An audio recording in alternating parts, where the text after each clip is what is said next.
Sa ngalan ng Ama at ng Anak at ng Espiritu Santo.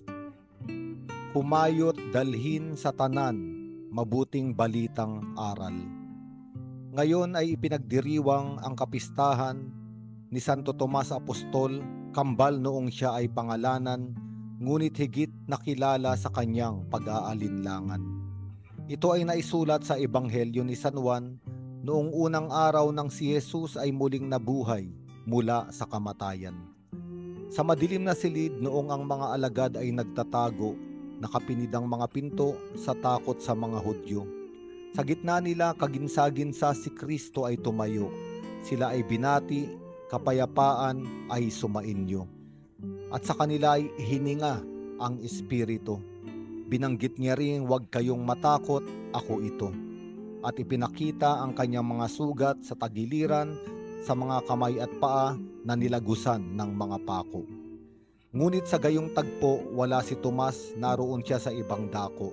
Kaya nang sa kanya'y ibinalita ang kanilang nakita, si Tomas ay hindi naniwala.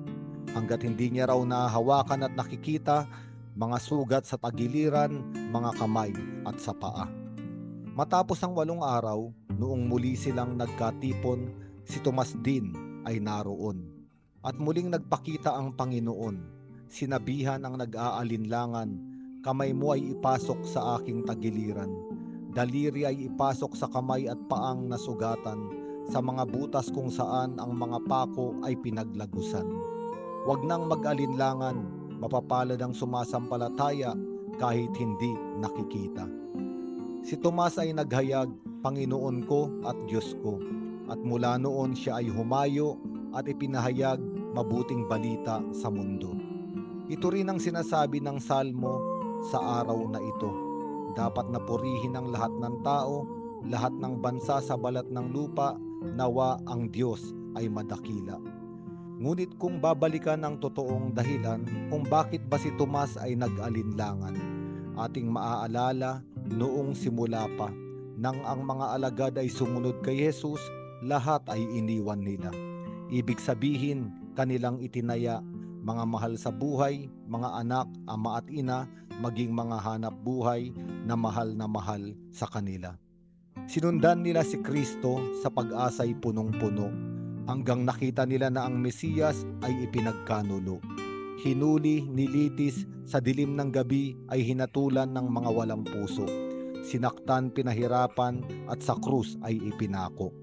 Mga kawal bumanggit ng masasakit na insulto, nilibak ng maraming dumadaan na mga tao.